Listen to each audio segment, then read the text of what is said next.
নমস্কার YouTuber friends, আপনাদের জন্য আজকে আমি দ্বিতীয় একটা ভিডিও আনছি, যেটা হচ্ছে কিছু লক্ষণ বলবো, তারপর কি কারণে হচ্ছে ওটা বলবো। মনে করুন আপনার শরীর থেকে আচানক সে স্বাভাবিকের তুলনায় বেশি ঘাম যাচ্ছে, তারপর মনে হচ্ছে শরীরটা একটু দুর্বল লাগছে, টায়ার্ড লাগছে। তারপর দেখবেন একই ওই শরীরের হাত পা যেন কাঁপুনি ভাব, কাঁপছে, মাথা ভার ভার, নিজেকে কারোর সঙ্গে কথা বলে ভালো লাগছে না, শ্বাস নিতেও কষ্ট ফিল হচ্ছে, যেন পুরো শ্বাসটা কমপ্লিট নিতে পারছো না। এসবের কারণ আপনি স্বাভাবিকের থেকে ডিপ্রেশনের দিকে যাচ্ছেন। এই ভিডিওটা বানানোর আমার মূল উদ্দেশ্য হচ্ছে, যারা এই সব লক্ষণ যাদের মধ্যে থেকে গেছে বা দেখা যাচ্ছে, ওরা অতি অবশ্য ডক্টরের পরামর্শ নেবেন। কারণ এর পরের স্টেজ কিন্তু আপনার ডিপ্রেশন। কমপ্লিটলি আমি ভিডিওর মাধ্যমে বলতে চাইছি ডিপ্রেশন। আর ডিপ্রেশন কোনো বয়সে হয় না। স্বাভাবিক কোনো পড়াশোনার বয়সেও ডিপ্রেশনে মানুষ যেতে পারে। পড়াশোনার চাপ নিতে পারছে না, রাতে ঘুমোতে পারছে না, মাথাতে ওভার থিঙ্কিং, সবসময় বুদ্ধি বিচার চলছে, কোনো না কোনো একটা কথা চলছে। আবার পড়াশোনার পরের লাইফে, সংসার জীবনেও মানুষ কোনো কিছু অতীতের একটা কথা নিয়ে ভাবতে ভাবতেও ডিপ্রেশনে চলে যাচ্ছে। তো আমাদেরকে ডিপ্রেশন সম্পর্কে জেনে ডিপ্রেশন থেকে বেরোনোর রাস্তা পর্যন্ত তৈরি হতে হবে একটা সুস্থ স্বাভাবিক আগের জীবনের মতো। তো আমি লক্ষণগুলো বলার পরে ডিপ্রেশন থেকে বেরোনোর কিছু পদ্ধতি বলবো, ওগুলো অতি অবশ্য ফলো করবেন।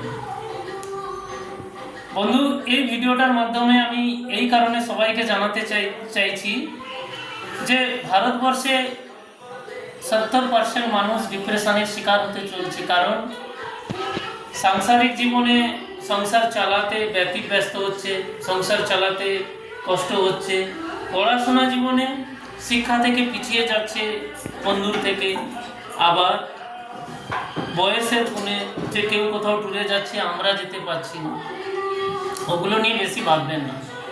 ডিপ্রেশন মানুষকে মানুষের জগৎ থেকে আলাদা করে দেবে।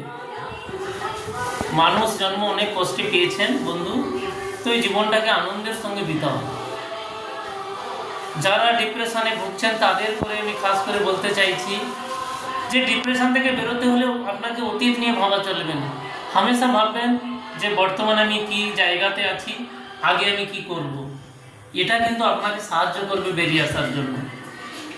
তারপরে ধরুন আপনি একটা গ্লাসে জল ঢালছেন, আপনার মাইন্ড আছে জল ঢালার দিকে নেই, আপনার মাথায় অন্য কিছু কথা চলছে, ব্রেনটাকে রেস্ট দিচ্ছেন না, রাতে ঘুমোতে পারছেন না। এখান থেকে বেরোতে হলে আপনাকে বর্তমানটাকে নিয়ে চলতে হবে। আমি কালকে 1-2 ঘন্টার মধ্যে ঘুম থেকে উঠে কি কাজ করব, ওইটা নিয়ে ভাববেন। আমি আজ থেকে 2 বছর আগে ডিপ্রেশনে ছিলাম, তখন প্রচুর টেনশনে থাকতাম। আমি ডাক্তারের পরামর্শ নেওয়ার পরেও ডাক্তারের কথা মতো চলতে পারছি না, কিন্তু আমি ভাবলাম যে না, আমাকে ঠিক হতে হবে। প্রথম কথা, আমাকে ঠিক হতে হবে। আমাকে ঠিক হতে হবে মতলব আমাকে আমার জন্য ভাবতে হবে বেশি বেশি। আমি বর্তমানটাকে নিয়ে বেশি বেশি ভাববো। আমি যোগাতে ধ্যান দিলাম, সকালে ওয়াকিং করলাম, পরে পরে আমি যখন নিজেকে কভার করতে চাইলাম, আমি 2 থেকে 3 মাসের ভিতরে কমপ্লিটলি ডিপ্রেশন থেকে বেরিয়ে এসেছি। তো প্লিজ যারা ডিপ্রেশনে আছেন তারা বর্তমানটাকে নিয়ে বেশি ভাববেন, যে কাজটা করছেন ওই কাজে মাইন্ড রাখবেন। সকালে প্লিজ একটু ওয়াকিং করবেন নিজের জন্য। আর বিশেষ কিছু বলবো না, সময় মতো খাবেন আর ঘুমানোর সময়টাকে নির্ধারিত করবেন।